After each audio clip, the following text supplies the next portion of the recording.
રાજકોટ 16 ફેબ્રુઆરીથી માધાપર ચોકડી પાસે સોમયજ્ઞ ચાલી રહ્યો છે।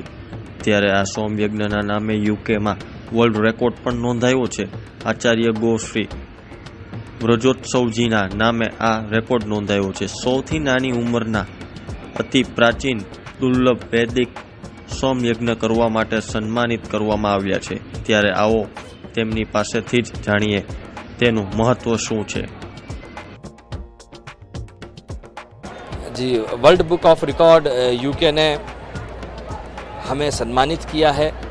सबसे कम उम्र में सबसे ज़्यादा यज्ञ करने का, पूरे विश्व भर में सोम यज्ञ करने का, तो मैं बहुत अभिभूत हूँ। और मैं इसका श्रेय जहाँ जहाँ सोम यज्ञ हुआ है वहाँ की सोम यज्ञ समिति को, सभी वैष्णव जनों को, सभी भक्त जनों को देता हूँ, क्योंकि सबके सहयोग के बिना यह कार्य नहीं हो सकता। कि यज्ञ उसी को कहा जाता है जिसमें सबका सहयोग हो, जिसमें सबका कल्याण हो। तो यह बहुत सौभाग्य की बात है, यह बहुत आनंद का विषय है कि हम सब सम्मानित हुए हैं। जी, परिक्रमा का एक अपना विशेष महत्व है। सोम यज्ञ की परिक्रमा के विषय में वेद में कहा है कि यज्ञो वै भुवनस्य नाभिः। यज्ञ जो है पूरे त्रिभुवन का केंद्र है। तो केंद्र कैसे है? क्योंकि यहाँ साक्षात भगवान नारायण विराजमान है, समस्त देव विराजमान हैं, ब्रह्मा विराजमान है, शिव विराजमान है, समस्त शक्तियाँ विराजमान हैं। और हम यज्ञाचार्य यहाँ पर हैं, आप भक्त जन यहाँ पर विराजमान हैं। इसलिए यह यज्ञ जो है आध्यात्मिक रूप से, धार्मिक रूप से पूरे त्रिभुवन का केंद्र है। तो इसकी परिक्रमा करने से पूरे त्रिभुवन की परिक्रमा का लाभ प्राप्त हो जाता है। पुराण में इसकी बड़ी महत्ता बतलाई है परिक्रमा की। तो जब हम परिक्रमा करते हैं तो उसके द्वारा हमारे विविध प्रकार के पापों का नाश होता है। परिक्रमा के द्वारा पुण्य की प्राप्ति होती है।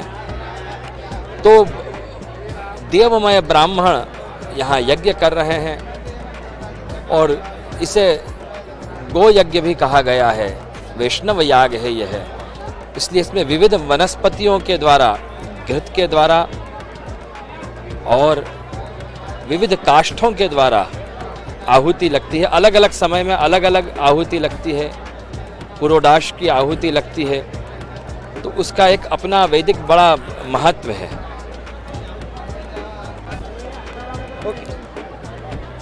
इस विराट वाजपेय सोमयाग में, जो कि एक सोमयाग की विधि है, क्योंकि यह भगवान का दरबार है, यहाँ सब एक समान है।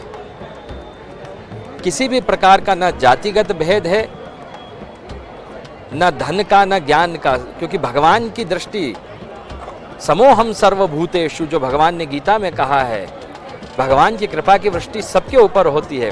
इसलिए यज्ञ में समापन पर एक बड़ी दिलचस्प और एक आश्चर्यजनक प्रक्रिया होती है। वो यह होती है कि जब यज्ञ की पूर्णाहुति होती है तो सब भक्तजन मिलकर यज्ञ को लूटते हैं, क्योंकि यहाँ यज्ञ की एक एक वस्तु मंत्रमयी है। चाहे यज्ञ की ईंट हो, चाहे वेदी की ईंट हो, यहाँ जितनी वस्तु हैं, चाहे यज्ञ के पात्र हैं, मिट्टी के पात्र हैं, वह सब तेजोमय है, मंत्रमय है, ऊर्जामय है। तो भक्तजन इसको लूटते हैं। यह यज्ञ की एक अनूठी परंपरा है। तो इसका भी आप दर्शन कीजिए और अवश्य यज्ञ के लूट का लाभ लीजिए, क्योंकि आनंद मांग के नहीं लिया जाता, आनंद लूट लिया जाता है।